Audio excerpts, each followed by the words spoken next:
The Center for Educational Media and the College of Education at Middle Tennessee State University are proud to offer professional development to K-12 teachers in Tennessee through our online video library.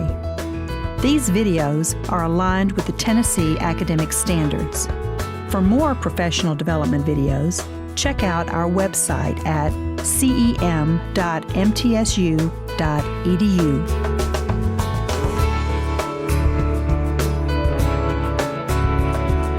This video is aligned with the following Tennessee academic standards.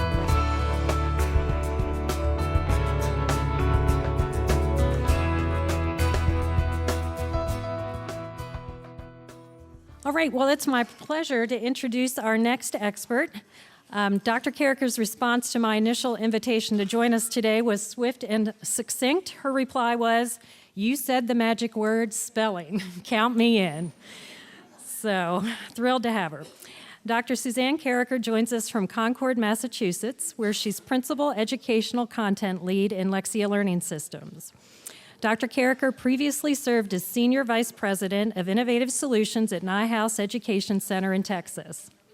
She's the author of systematic literacy curricula and journal articles. Dr. Carricker is a certified academic language therapist and qualified instructor. She's also authored textbook chapters on reading and spelling, including one that is one of my primary guidebooks, Multisensory Teaching of Basic Language Skills. She currently serves on the board of the IDA, the International Dyslexia Association, and she's coordinated the development of a certification exam for teachers of reading. Please help me welcome Dr. Carricker. I am delighted to be here, and I am delighted to be talking about spelling. It is one of my most favorite subjects. I think it's a subject that is not really understood in terms of how valuable it is for students in terms of not just their writing, but also their reading and their sense of confidence. What I'd like you to do is to turn to your neighbor, and I'd like you to talk about what makes a good speller. What makes a good speller? So I'm sure that the very first thing you said was that a good speller has a good orthographic memory. Isn't that what you said? So let's talk about this idea of orthographic memory. Orthographic memory is not visual memory. It's not a good visual memory. It's not a photographic memory. It is an orthographic memory. It is a memory for the correct writings of words. We know that good spellers just know those patterns. They hold them in memory, and they can spell words very accurately, very easily. The other thing that we know good spellers have is that deep knowledge of the phonological, orthographic, and morphologic patterns of the language. They know those patterns, they hold them in memory so they can remember how words are spelled. So for students that don't have that good orthographic memory, we really can help create that good orthographic memory by teaching them the very things that Marcia Henry was talking about this morning. They need to understand the phonological patterns, those orthographic patterns, and the morphological patterns as well. There are many different kinds of spellers. I'm sure you're aware of the Friday speller. This is Hillary's mom talking to Hillary's dad. Hillary's mom says, "Hillary's spelling test is today, Ted. Can you give her one last run through?" Dad says, "Sure." Dad sits down with Hillary. "Ready? Erosion." And Hillary says, "That's not the first word, Dad. How can I spell them if you jumble them up?" And Dad says, "You only know them in order?" And Hillary says, "I don't know them. I memorized them." Nobody said anything about having to know them. And when students understand the patterns of the language, then they know how to spell words. They're not just memorizing them. So do you know some Friday spellers? Yeah. They know the words for the test, and then they're gone. Then you probably know the safe speller. This is our safe speller sitting down to write a letter. "Dear Tanya, how are you today? Today I went for a walk with my old pal. So you know the safe spellers, they look like perfect spellers, right? Because they only use the words they know how to spell.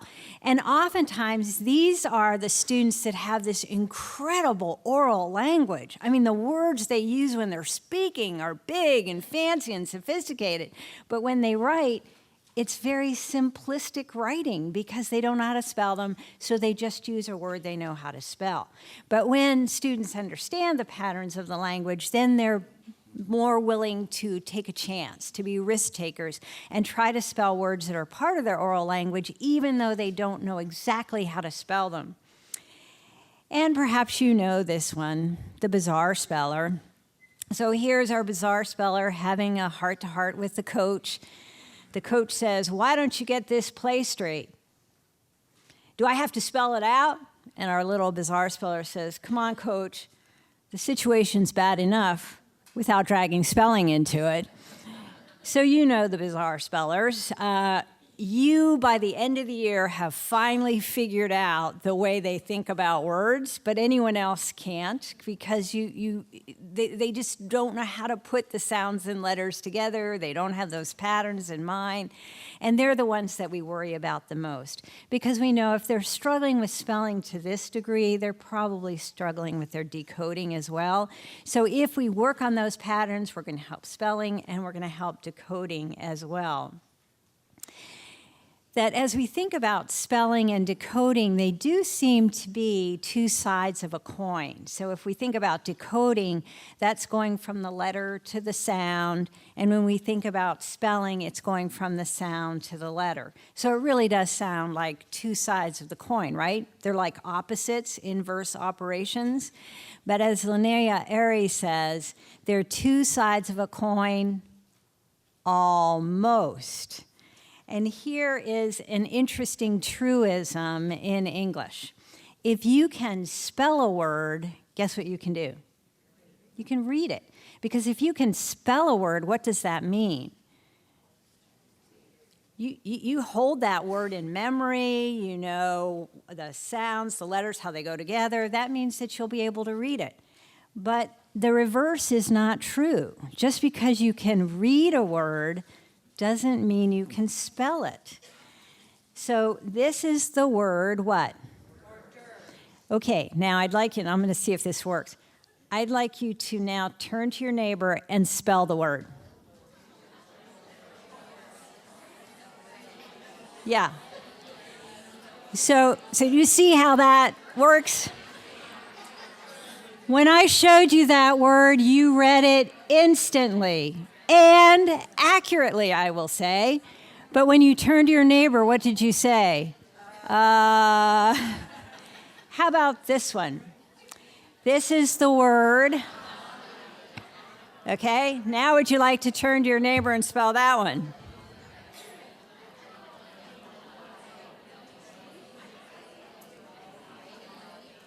So how did that work for you? Little bit harder to spell it. And what's interesting about this word is it's almost a word you can sound out, right?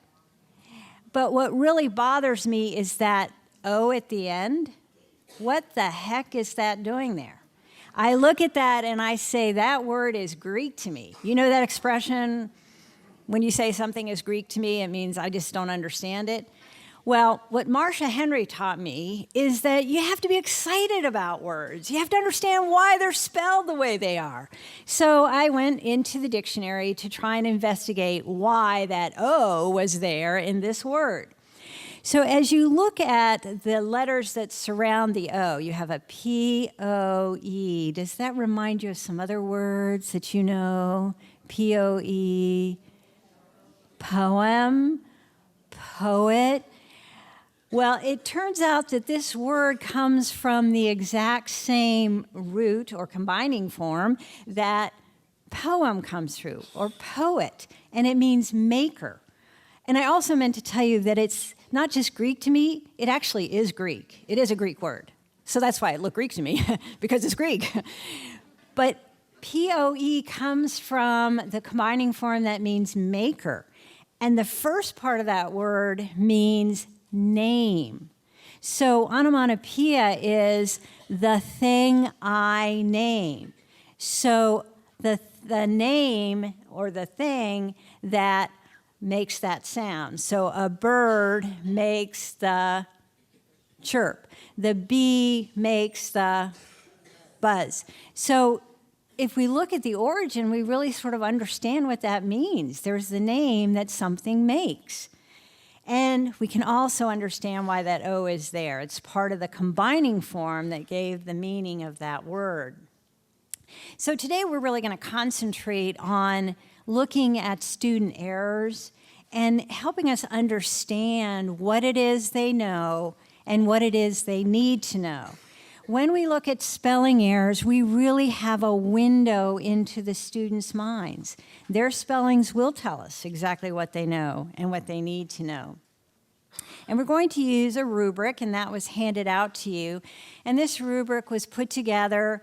As you know, rubrics are never perfect. Not every spelling error is going to fit a rubric. But this is after we looked at about 200 spelling tests with 20 words per spelling test. And we were looking for patterns of errors. And this is what we found really helped us figure out where students were having difficulties and where they might need instruction. So we found, and we were concentrating mostly at K1 and 2, and we found that if we were looking at spelling errors, many of them were just random strings of letters, particularly in kindergarten, and we gave that a 0 because that means they really don't have the essence of spelling, which really is translating sounds into symbols, so that was a 0. Then we found that there were students that actually had a letter for every sound, so they were detecting the sounds, and they were putting a letter there to represent that sound, but 2 or more of those letters were really not reasonable spellings, that they really were probably having difficulty distinguishing between sounds or discriminating sounds. So that said to us, it's not so much phonemic awareness as we might think in that 0, but it's really how to refine those sounds so they're hearing those sounds well. And then we found there were students that marked all the letters, but really there was just one sound. So we really could have very focused instruction on that one sound. Then the category that was really big was the category we named 3, and that's the idea that they're marking all the sounds and everything is very reasonable. In other words, these are very phonetic spellings. Anyone, even people who aren't teachers. I mean, we as teachers can read a whole lot, right? You read Alan's paper this morning very well because you know those kids. You've seen that spelling before. But a 3, anyone could read because it's very phonetic. And this often means that they don't know the patterns of the language, or they don't know those patterns or rules that tell them when to double drop or change a letter. So there is instruction that we need to give them specifically on those patterns, so they can build those patterns in memory so that they can spell words quickly and accurately. And then number 4 was kind of interesting because we found that as students were getting instruction in patterns, they often overgeneralized those patterns, like sticking the silent E at the end of every word, just for good measure. They'd learned it, let's just put it on every word. So we found that there were some students that really did understand that there was a pattern that helped them spell, but they weren't always sure when to use it. And then, of course, 5 was a correct spelling. So what we're going to do is to use this rubric, and we're going to look at some of the spelling errors that we looked at and decide whether they're 0, 1, 2, 3, 4. I didn't give you any 5s because that would be too easy because they're spelled correctly. Now, again, nothing's perfect, and sometimes you have to make a decision. What instruction would really help if this were an error that the student is making a lot of times? So we really are thinking about the preponderance of errors. Not that they just do it once, but they do it several times, because that really gives us an idea of where we need to focus instruction. So here are some spelling errors, and you have your rubric in front of you. So look at the spelling of chunk, and what would you say about that spelling? Think about the word, think about the sounds, think about how the student is representing those sounds. What would you say? And I would agree with you, because what is the student doing? Yeah, matching every sound to a pattern that's very reasonable, right? It's very reasonable to spell that nasal N with NG.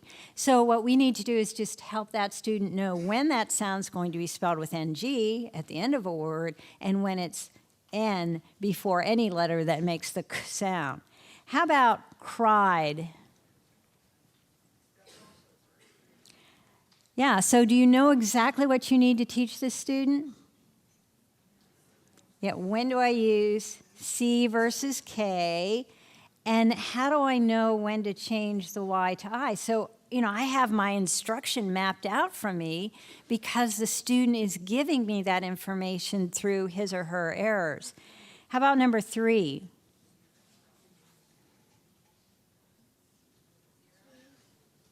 What do you think?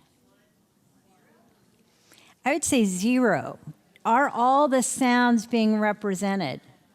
What don't we have? The vowel sound is missing. So this student probably needs some work listening for the number of sounds in words, maybe doing some work with moving tiles for every sound they hear, because they're not showing us that they can detect each sound in the word. How about brick? 3. What are you going to teach? Right, when do I use CK versus K? How about number 5, simple? What do you think? I think I said a 1, and why? Yeah, is every sound being represented? Yeah, and do you like the way everything is being spelled? Well, it looks like they are mixing up the eh and the I. Does that ever happen to people here in Tennessee? I'm actually from Texas, and you write with a pen and you wear a pen. There's no difference in the sounds. So that would be a 1. How about 6? Clipped.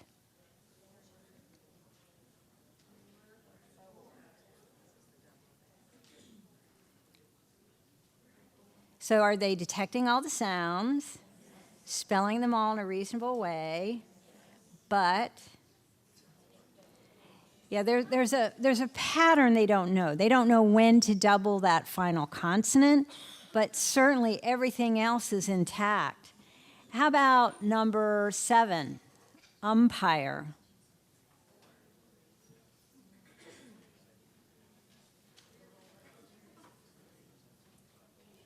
Think about, are they detecting all the sounds, and are they matching those sounds to reasonable spellings?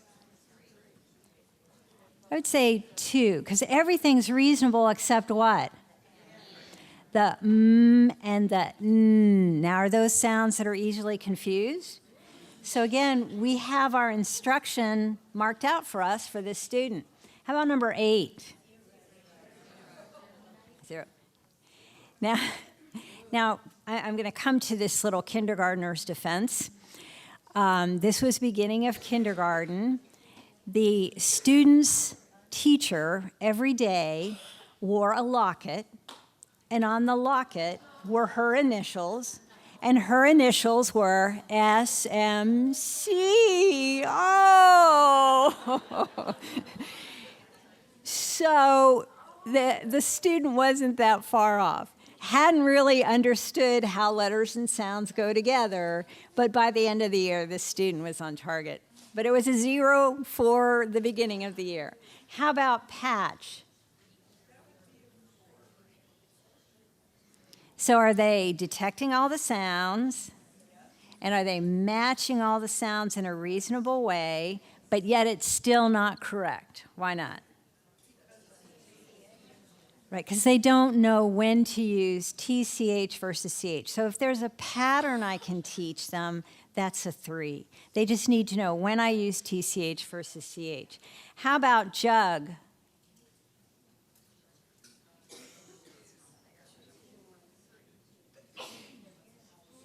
Okay, are they representing all the sounds? And are all the sounds reasonable representations? Yeah, there's one we don't like, so that would be 2. So the student is confusing k and g, and we'll talk about those in a little bit, but we know that's where we need to focus instruction. How about 11, drill? It's a 3. Every sound is represented. Every sound is being represented in a reasonable way. The student just doesn't know to do what? Double the L. You don't hear it, so they have to know the pattern. And then 12, how about jumped? And I would say 3. Again, everything is spelled the way we expect, but the student doesn't really understand the idea of morphology, that t sound at the end isn't really part of the word all the time. It's part of the word when it's showing us something has already happened. So you did a great job looking at errors. I think you need just a little more practice. So with your partner, start working through these, and then we'll check them in a few minutes. But how would you look at all of these different spellings and rate them according to the rubric? 0, 1, 2, 3, or 4?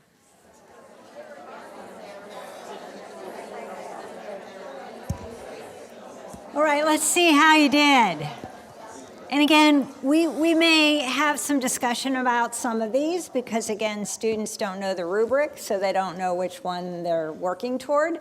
So we'll see how we analyze these just to get an idea of what students know and what they need to know. How about sock? What did you say about sock? Right, again, just needs to know when to use the CK. How about rag? Right, the only sound that's not really reasonable is that final sound, but definitely detecting 3 different sounds. How about pebble? Let's see, what I said was 2. So what we are worried about maybe is the discrimination of the p and the b. So those are very similar. And we know he didn't double the b. He doesn't know to have that extra b. We can take care of that a little bit later, right? But I think what we really want to look at is whether or not the student can discriminate those 2 very similar sounds. How about went? Yeah, why a 0? Right, didn't represent every single sound. So this might be a student that needs a little more work on detecting the number of sounds in words. How about with? Let's see, I said 2, because again, we have the right number of sounds, but that last sound, there's some difficulty discriminating that. How about dream? Let's see, I think I actually said 2. What were you worried about? Yeah, the beginning. And because these were young children, oftentimes we see this over and over again. Children will spell that consonant R either with a J or with a CH. So it's not an uncommon pattern.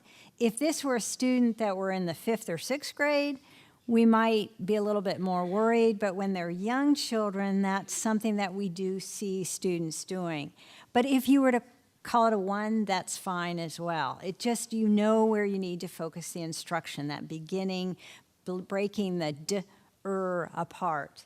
How about ribbon? Right, everything is spelled just the way it sounds, and that unaccented vowel, that schwa, is hard to spell because it could be any of the vowels. How about strip? See what I said. Yeah, why did you say strip? Why did you say 1? I'm sorry, you said 0, exactly. Why? Yeah, it just seemed like they were strings of letters, sort of has it, but I think I would want to do a little more work with them at the phonological awareness level. How about mopping? Right, just knowing when to double that P. How about worked? Why? Yeah, out of order, but not a bad spelling, but an extra sound. So again, I would want to do a little more work at the phonological level to help this student. And how about music? Yeah, I think I said two. All the sounds are there, but it's that confusion that we know students have difficulty with. So looking at errors can really give us a sense of what it is we want to do to instruct students. Now, as I said, when we're looking at errors, we want to look at the preponderance of errors. Are they getting mostly zeros, mostly ones, mostly twos? Because they really will focus our instruction. So if a student is getting mostly zeros, we really need to be at that phonological awareness level where they are really working on segmenting words into sounds.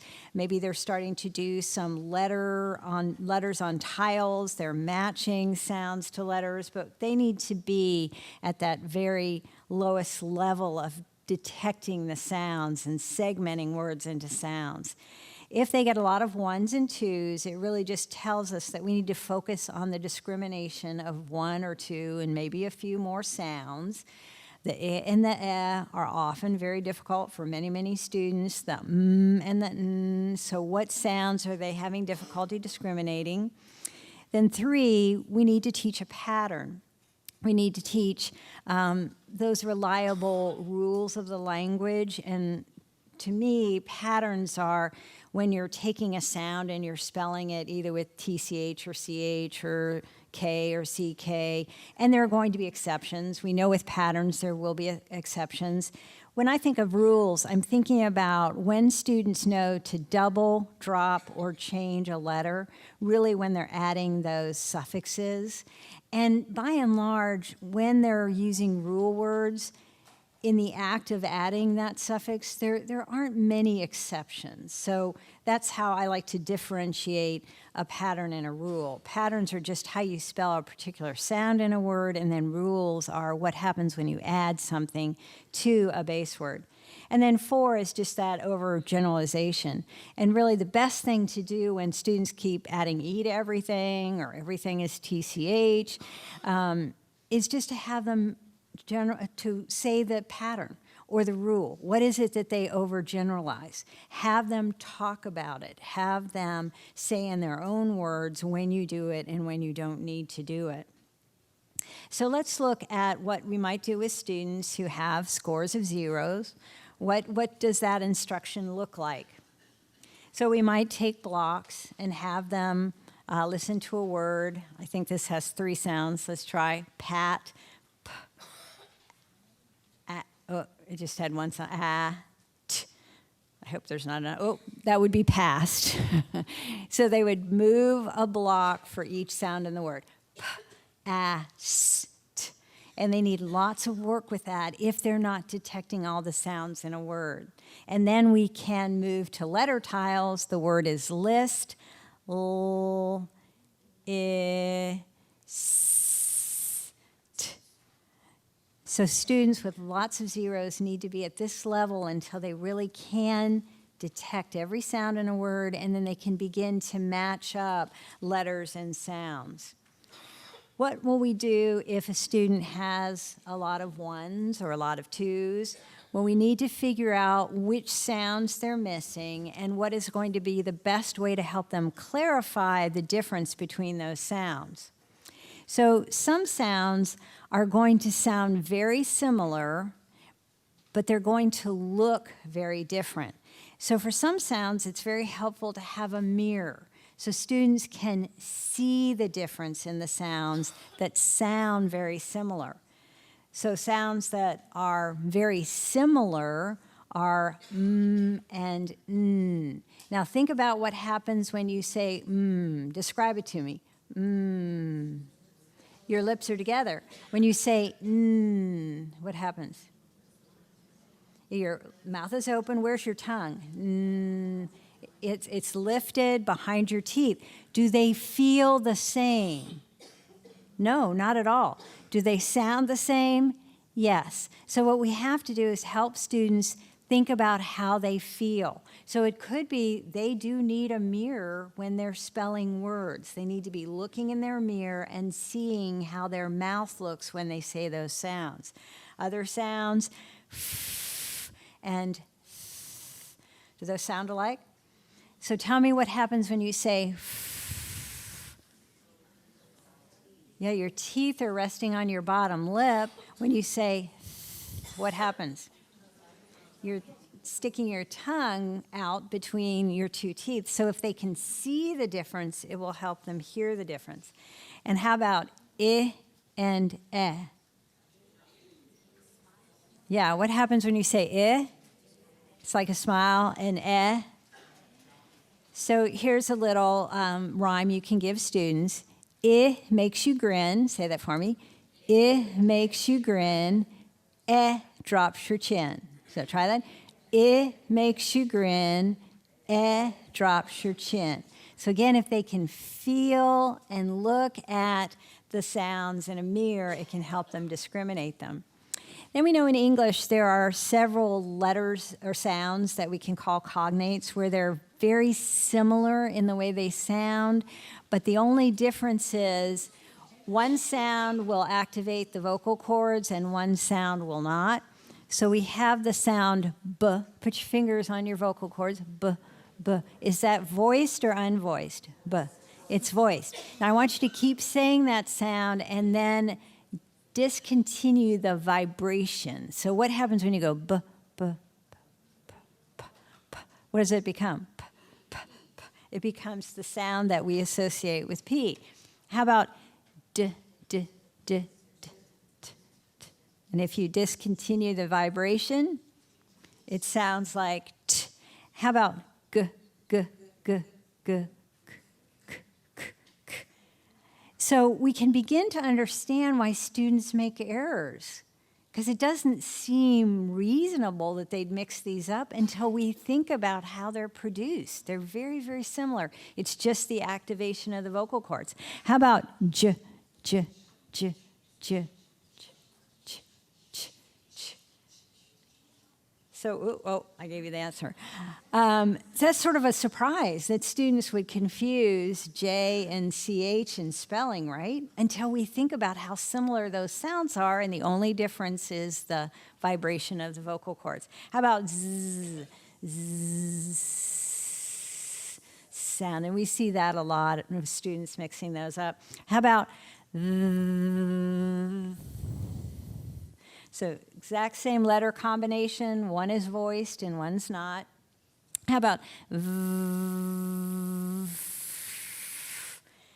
That would be F, the sound that F makes. And how about j? This would be like in pleasure. J.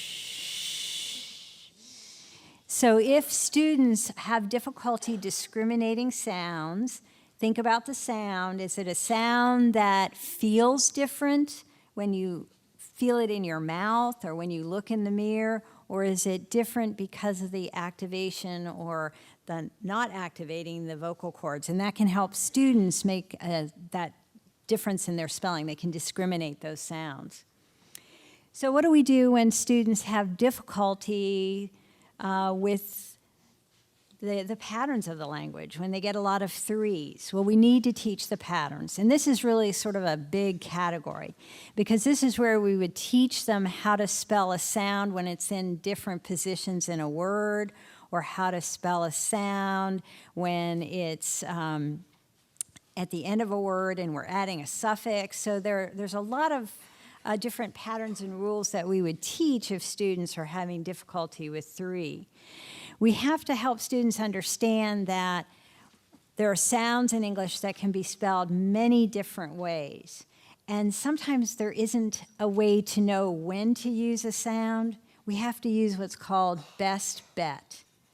And the best bet is, yes, there are lots of ways to spell this, but your best bet is this. Sometimes we can say it's based on the position. If it's in initial position, it's this word. If it's at final position, it's this way. And if it's anywhere in between, in medial position, it might be another way. But best bet is, there are lots of ways to spell it, but what's your best bet? So what I'd like you to do for 1 minute is to turn to your neighbor and think of all the different ways we can spell the sh sound.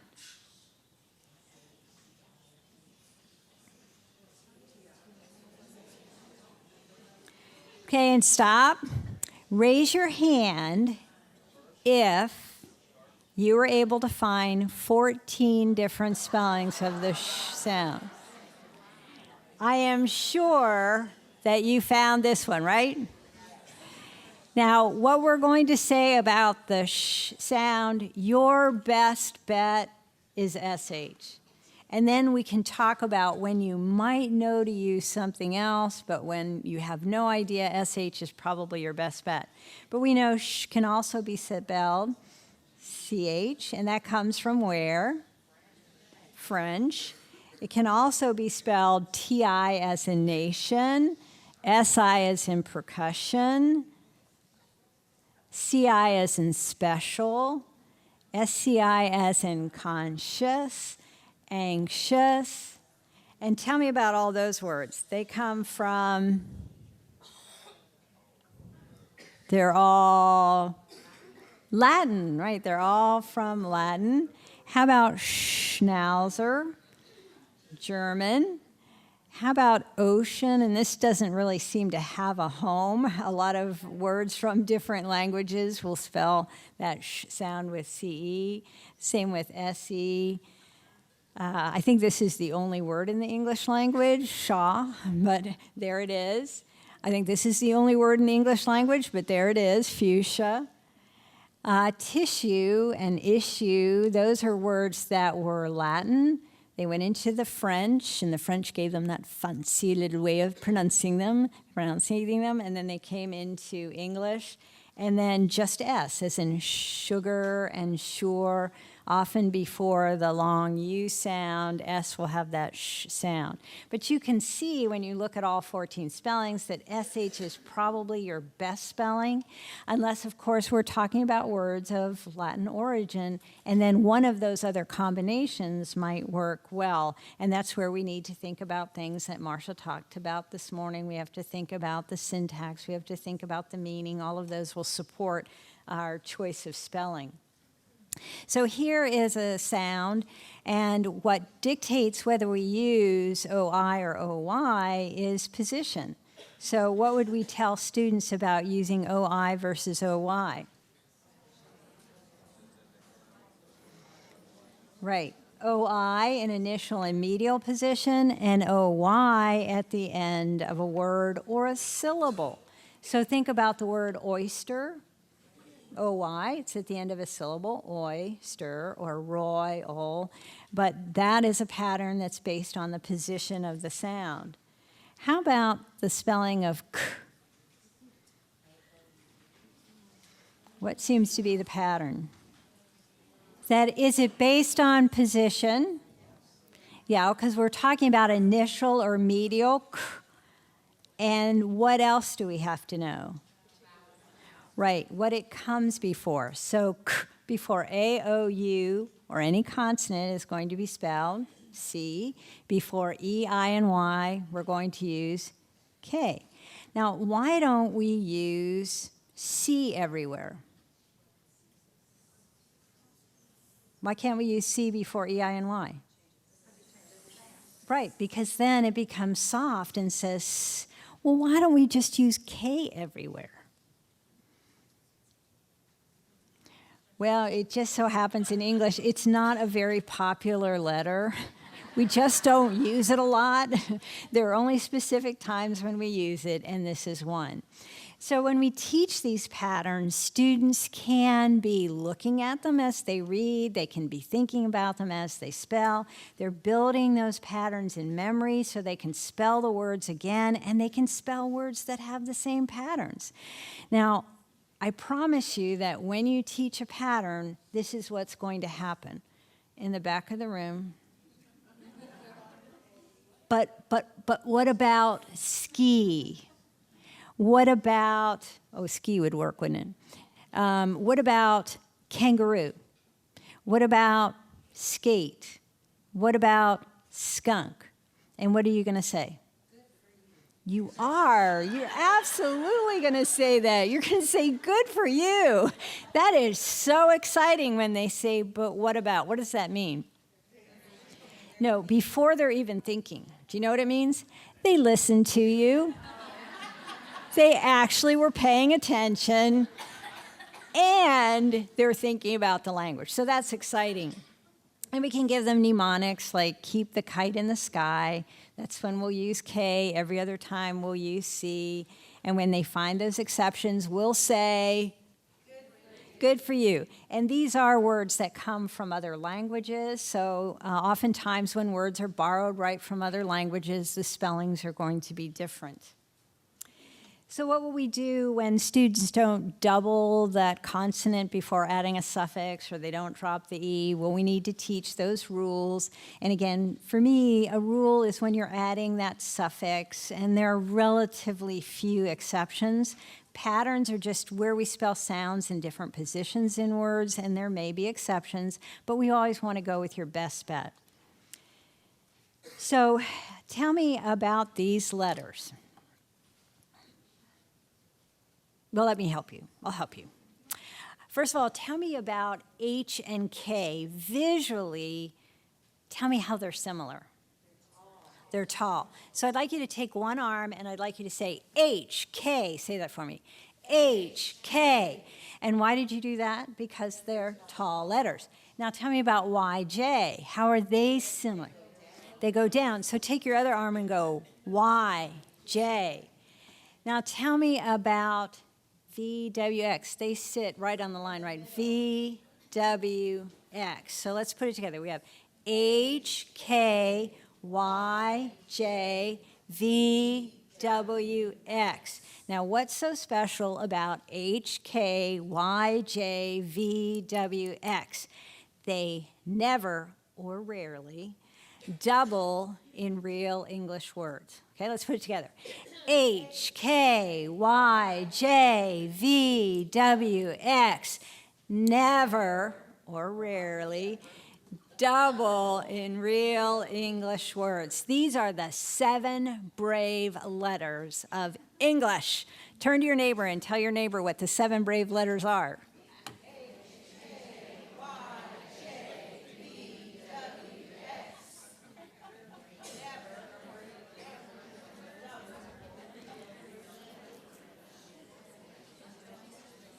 And when a student says, but what about the word divvy or savvy, you're going to say, I mean, and that, wow, if they think about those 2 words, that's really good for you.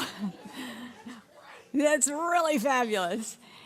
They will find the exceptions, and that's great, because it does mean they've listened to you and they're thinking about language. Now, let's look at when we might have to double a final consonant before adding a suffix.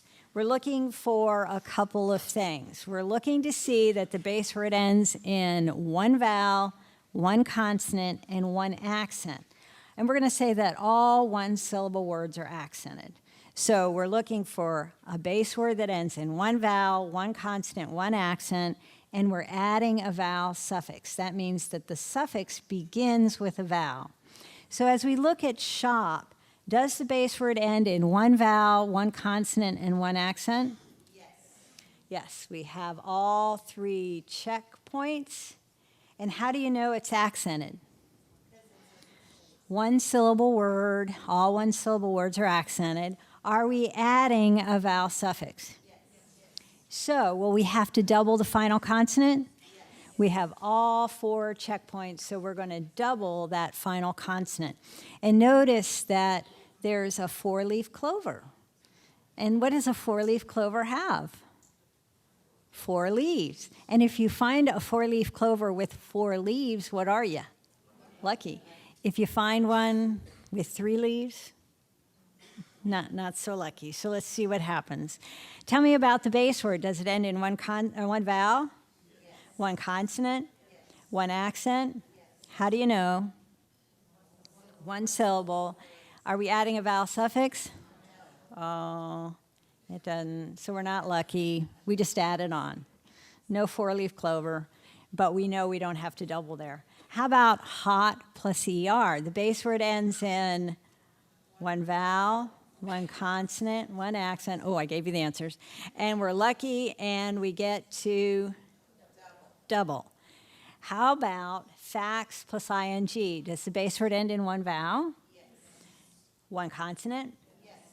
One accent? Yes. One vowel suffix? Yes.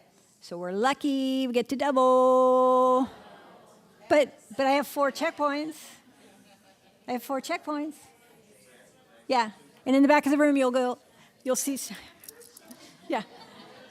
So this is why it's important to know about the 7 brave letters. We won't double them here. We'll just spell it this way.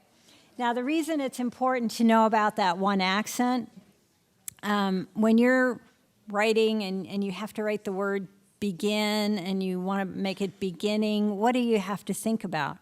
Is that one N or 2 N's? So what are you going to think about?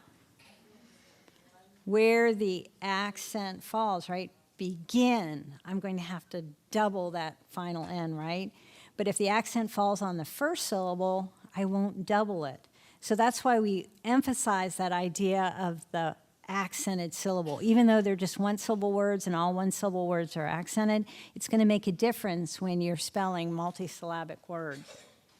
So when do we have to drop? This one's really easy, just 2 checkpoints. We're looking for a base word that ends in E, and we're looking for a suffix that begins with a vowel. So does our base word end in E? Yep. Does the suffix begin with a vowel? So we are going to drop the E and add the suffix. And I have to be honest with you, in all my years of working with dyslexic students, this is the rule I never have any difficulty with, because they don't know to put the E there in the beginning. But just in case, you can teach it. How about smoke? Does it end in final E? Yes. Does your suffix begin with a vowel? Yes. So we're going to drop the E before we add the suffix. How about shape? Final E, vowel suffix, oh, no, so we'll just add it on. So that's the dropping rule. The first one was the doubling rule, this is the dropping rule, and now we have to think about when we might have to change a letter when we're adding a suffix. So here we're looking for a word, a base word that ends in a consonant right before a final E, so it's a consonant, final E, and we're looking for a suffix that does not begin with I. Okay, so let's look at fly. Do we have a consonant and then a final Y? Yeah, there's a consonant right before the final Y. Do we have a suffix that does not begin with I? No. So we're not going to change the Y to I. What would happen if we changed the Y to I? We would have 2 I's. And here's what you say. 2 I's? Very unwise. So tell me about 2 I's. And then, of course, yeah. How about skiing, everybody? What are you going to say? Good for you. She was listening. She's thinking about language. That's so exciting. How about reply? Does it end in a consonant and then a final Y? Yes. And if we're adding a suffix that does not begin with I? It does not. Are we adding a suffix that does not begin with I? Yeah, that's kind of a complicated one, isn't it? And so what are we going to do? Change the Y to I. There. How about baby? Do we have a consonant and then a final Y? And do we have a suffix that does not begin with I? Yes. So we have all of our checkpoints. That means we are going to change the Y to I. How about boy? Does it end in a consonant and a final Y? No. We don't have all the checkpoints, so we'll just add that suffix on. So we can teach students the rules for doubling, dropping, and changing. Then we can talk a little bit about the layers of English. I had to run up to the booth and change my number of words in English. It's grown since I last heard Marcia. And she showed you all of these different layers and how many words come from these different languages. And I've always loved this visual from Marcia. And the first time I heard her speak was in 1990 in Washington at the IDA conference. And she put this on the screen, and I was there. It was one of my first conferences. I was really excited. I thought this was so cool. But I had this really bad case of laryngitis. I couldn't talk. So I turned to my friend and I said, would you mind asking her the percentage of those different languages in English? And so my friend raised her hand and said, could you tell us the percentage of words that come from those languages in English? And Marcia said, what an excellent question. I said, but it's my question. And what I remember her saying, and it's something that's just always stayed with me, is the density will change as students move through their schooling. So when they're in kindergarten, first and second grade, the density of Anglo-Saxon words, Old English words, is really great, isn't it? And then as they move up, that density changes, and what do they see more of? Those Latin words, and then they also see some of those Greek words. And that's just always stayed with me because, as Marcia said this morning, the ones that give students the most trouble are those Anglo-Saxon Old English words, and that's where they start reading. So if we can help them with those words, we're really setting them up for success with the Latin and Greek because they're going to be a little bit more reliable for spelling than the Anglo-Saxon and Greek. So we're going to look at some of the words that come from these different layers of language. You did an excellent job this morning being able to identify the Anglo-Saxon, the Latin, and the Greek words by looking at morphemes. We're going to do it now by looking at spelling patterns, so you can look at words from all different angles. So here are some common spelling patterns that we find in Anglo-Saxon Old English words. So what is the common spelling pattern here? GH. So words with GH tend to be words that are part of that Anglo-Saxon Old English layer. And my understanding is that at one time, the language was very phonetic. So every single letter was pronounced. So think about pronouncing all these words with a hard G and an H. That's really hard. So what happened was the printing press finalized the spelling of a lot of words, but the pronunciations were a little difficult. They were awkward. They kept evolving, but what happened to the spellings? They stayed the way they were. So that's why we have a lot of these words where the spelling and the pronunciation don't match. So words with GH are going to be words that come from that first layer. How about these words? What's the same? Right, they all begin with that spelling pattern of WR. Can you tell me something about the meanings of these words? What's similar about them? Right, they all have the meaning to twist. So you can twist your wrist, you can wring out a towel, and a wrench is something you use with a twisting motion. So that can be helpful for students when they're trying to spell a word that begins with R. Should I put a W there? Does it have anything to do with twist? That could be helpful.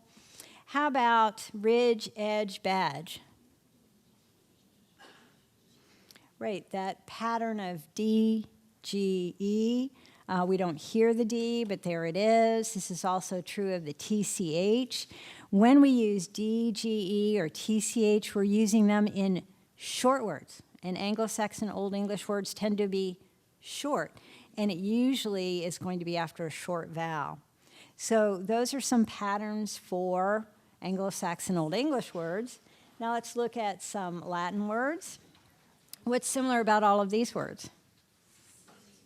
Right, they have that letter pattern CT, and as you learned this morning, in Latin, when we want to talk about a person, the actor or the director or the instructor, what will we add? OR. If we're talking about people and they happen to be Anglo-Saxon, like the farm, what are we using? ER. How about these words? We have nation, partial, pretentious. Right, TI, and tell me about the pronunciation. Shh. And we know there are how many different spellings of the sh sound? 14, and this is one. And how about illegal, attract, appoint? What do you see? Right, those double consonants near the beginning, and why does that happen? What are those called? Chameleon. And then if you're a linguist, you would say assimilated, right, Marcia? Assimilated prefixes. And we know that it's that combination of changing the last letter of the prefix to match the first letter of the root, and it just makes it easier to pronounce, it makes it sound better, those chameleon prefixes. Greek words, and these should all look Greek to you. Graph, phrase, telephone. Right, that f sound, PH is spelling the f sound. How about chorus, chord, chemistry? CH, and what pronunciation? K. And what we know is CH doesn't occur in Latin words, but we will find CH in that layer that we call the Anglo-Saxon Old English. Tell me about the pronunciation of CH in that layer. Ch, ch. So when CH says K, it's going to be Latin. And how about gem, time, and rhythm? That medial Y, and that Y is really going to act like a medial I.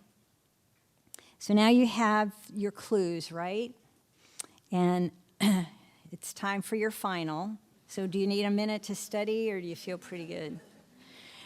Okay, so for the final, I'm going to put a word on the screen. If it is an Anglo-Saxon Old English word, I want you to do this. I want you to sigh, go, do that for me. Now, why is sigh an Anglo-Saxon Old English word? GH. Now, why are you going to sigh? Because these are words you see a lot of. You see them every day. It's like when you're in a room full of people, you don't know anybody, and then all of a sudden you see someone you know. What do? These are like your friends. You know, these are words that have been with you since you started reading. If it is a Latin word, I want you to do this. I want you to applaud. Now, how do you know that applaud is a Latin word? Right, so the prefix is really what? Add. So a laud means to praise, and then if we're clapping, our praise is going to or toward someone or something. And then if they're Greek, I'm going to say the words, and I want you to echo them after me. So I would say the word, and you'd echo it. Tell me why echo, that word, is Greek. CH making the k sound. Now, the reason you're going to echo the Greek words is that we've echoed a lot of things that the ancient Greeks gave us, ideas about philosophy and theater and the Olympics, a lot of ideas. So you're going to echo Greek words. So here you are. Here's your final. First word, technical. Okay, I heard some clapping and I heard some echoing. Let's see if we can think about it. Technical. Right, why is it Greek? The CH, right. How about ignition? Right, how do you know it's Latin? Yeah, that TI, sh, and then that suffix. How about hydrogen? How did you know it was Greek? How about knowledge?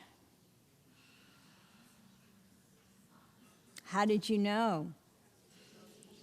That DGE at the end, were you a little nervous at the beginning? What else do you see in that word? That K, that silent K at the beginning, that is an Anglo-Saxon word. How about spectrum? How about illustrate? How about wreath? And what does it have to do with twisting? Right, you're twisting vines and branches around. And this word, photography. Photography, how do you know it's Greek? The PH, and you might know those word parts, photo and graph. How about enough? And probably we've had enough of this. You did very well. Oh, no, you have one more. Congratulations. Yeah, give yourself a round of applause. You did a great job. So when we have students look at words, for whatever reason, the more they look at them, the more they can see those patterns. When they see those patterns, they can build them in memory that will help spell words accurately. So what do we do for the students that get a lot of 4s? As I mentioned earlier, if they are adding the E all the time, if they're changing the Y to I but also keeping the Y, you just have them verbalize the pattern or the rule, just so they can keep saying it to themselves, so as they're spelling, they can begin to have that dialogue in their head. And here are some words that are, truly sight words. So if they're words that you just have to memorize, that tells us that we need to give students a way to memorize those words that you just can't sound out. You have to hold them in memory. And why are words irregular? Well, it's because their orthographic representations don't match the way we pronounce them. And what we can do for these words that are really irregular is to have them do a trace and copy, where they see the word, they say the word, and they trace over it 3 times, and they name the letters as they write. Enough, E-N-O-U-G-H, enough, E-N-O-U-G-H, 3 times. Then they write it 3 times, naming the word and naming the letters. They then fold the paper so they can't see the model. They close their eyes and they try to spell it in their mind's eye 3 times, and then without the model, they write it 3 times, naming the word and naming the letters. Would you want to have to do that for every single word you have to learn? No. But for those words that are really irregular, or for the words that students keep misspelling, this works like magic, because they're really putting all of the information together, naming the letters over and over again. Oh, I had all these cute things I forgot, but you get the idea of how you do it. Another thing we can do with irregular words is to give them a spelling pronunciation. When you write this word on the board, what do you say to yourself? Wednesday, and you know that's not how it's pronounced, but why do you pronounce it that way? To help you spell it correctly. How about those next 3? What might you do? Cano, Canee, Canuck. And then I have a very special story about this next one. When my sister and I were young, we found a dog, and the dog had a name tag, and we looked at the name tag and we said, oh, the dog's name is Colano. Well, we took Colano home with us. We had never had a dog, always wanted a dog. We loved Colano. We bathed them, we brushed them, and one night the phone rang, and my father answered the phone, and he'd been out of town, so he didn't know the particulars about the dog. He just knew we had the dog. He came into our room and he said, girls, there's someone on the phone. They've lost their dog. The dog's name is Colonel. Is that your dog? We looked at each other and said, no, Dad. Our dog's name is Colano. So he walked over, picked the phone up and said, yes, sir, we have your dog. So to this day, when I have to spell that word, I think of that cute little dog, Colonel. And the history is interesting because it does come from the Latin, and it represents the person who is in charge of a column of men. Then the word went into the French language, and for some reason, the French changed the medial L to an R, and they called that person a colonel, right?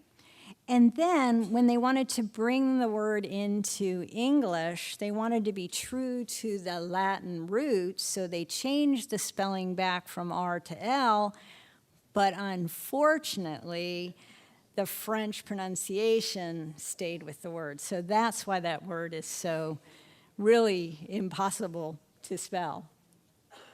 And then I want to spend just the last few minutes thinking about analyzing words. So when students have a list of words that they have to learn, how can we help them learn them in a way that helps them spell them not just for the Friday test, but helps them spell them for a lifetime?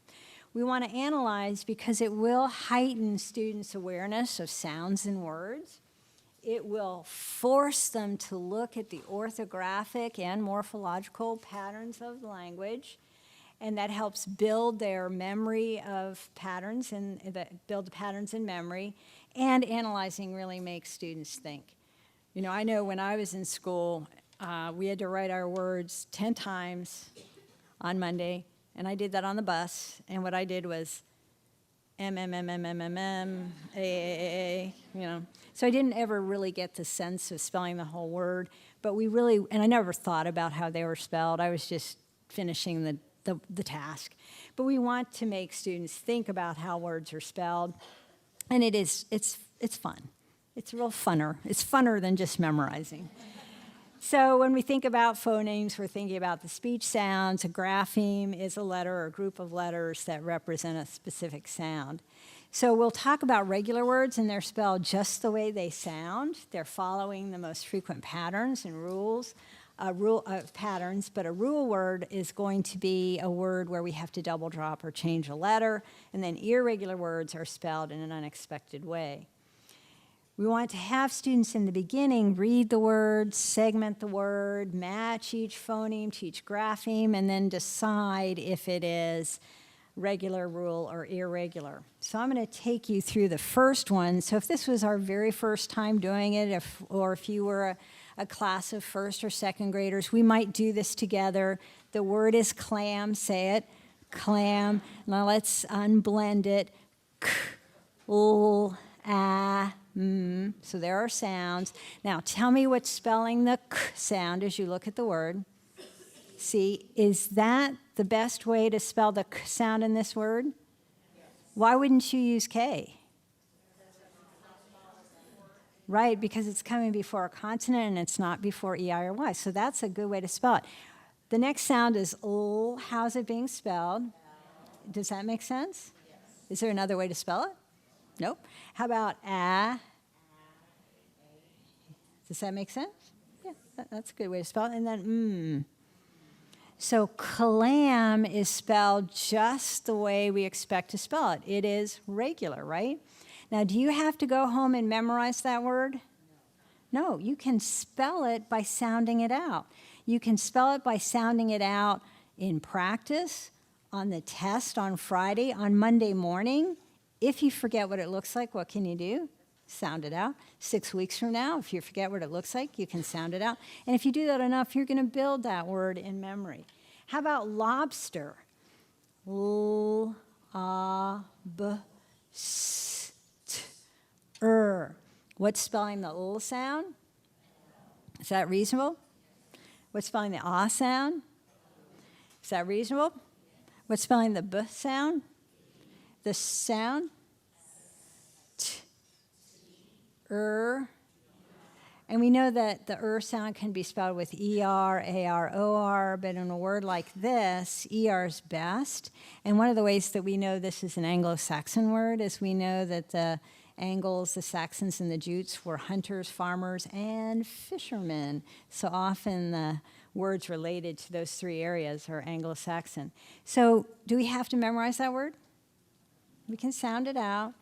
the more we practice it, we build it in memory, so it's there. We won't have to sound it out eventually, but we can. How about ocean? Uh-oh.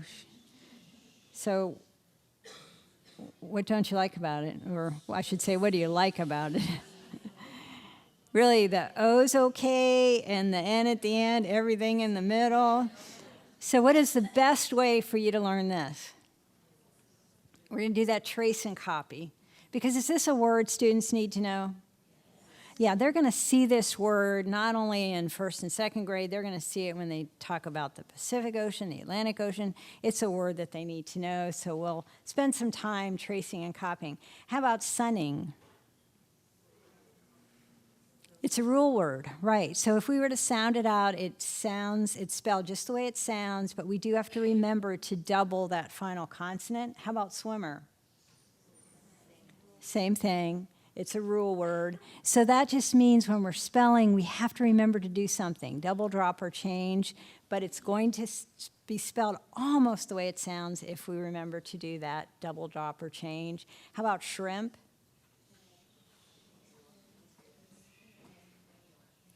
Now, I just want you to notice what you're doing. In the beginning, I led you through it, right? And I had you match it up. Now, what are you doing by yourselves? You're sounding them out and you're matching them up. And that's what students will begin to do. They'll think about the sounds. They'll think about how those sounds are represented. So what do you say about shrimp? Regular. How about crab? How about starfish? Yeah, and the best way to spell the R sound is A-R, so that's good. How about sailboat? The problem with that is, yeah, A-I, and not that we know that it can spell the A sound, but so could A consonant E, right? So when there's a question, we could put that word in a mnemonic, that spelling in a mnemonic sentence, what I'll show you in a minute.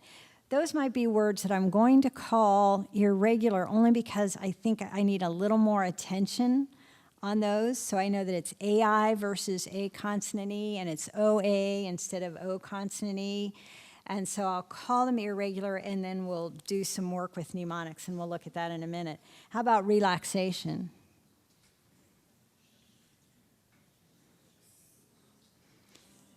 You know, I could teach them that end, right? Shun. If I taught them that, is that going to be helpful? Oh my goodness, I remember when I discovered that. It just opened a world of words for me. So when we look at this list, most of them are regular. So the students really should be able to sound them out and spell them. When they're spelling the rule words, they need to remember to double the N or the M. And then those irregular words need special attention. They need to really stop and think about those words. Ocean is one that we would take through that trace and copy, saying it, writing it over and over again, because that's one that they really need to have in memory. So they would go through that. Or we could have, for the AI and OA, put together a mnemonic sentence where all the words with the A sound are spelled the same way. So they can remember, if you wait, the rain will fall on the train as it crosses the plain. If they remember one of those words, they'll remember that they're all AI. The same is true with OA. The goat will float on the boat and eat some soap. So if they remember one of those words and they remember the sentence, they'll remember how to spell them. So irregular just means we need to give students a little help on learning those words. So I'd like you to just spend about 5 minutes looking at the list that you find at the end of your handout. Choose a list and see how you do in terms of deciding whether or not, when you analyze them, they're regular, rule, or irregular. So, I mean, that might be a first grade list. This might be 5th grade, maybe 6th grade. So choose a list.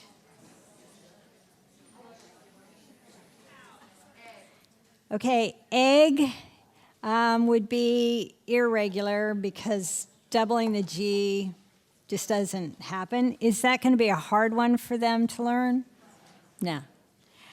How about lamb? What don't you like there? Irregular. But what could you have them do? Give it a spelling pronunciation. Lamb. Now you don't say that, but it will help you remember to spell it. Cow, the ow sound in medial or initial position will be OU, but English words don't usually end in U, so W takes its place. And the minute you say English words don't end in U, what happens? What about YOU? And you say, good for you. Okay. And did anyone try, oh, horse? What about horse? At the end, after a consonant, that final is SE.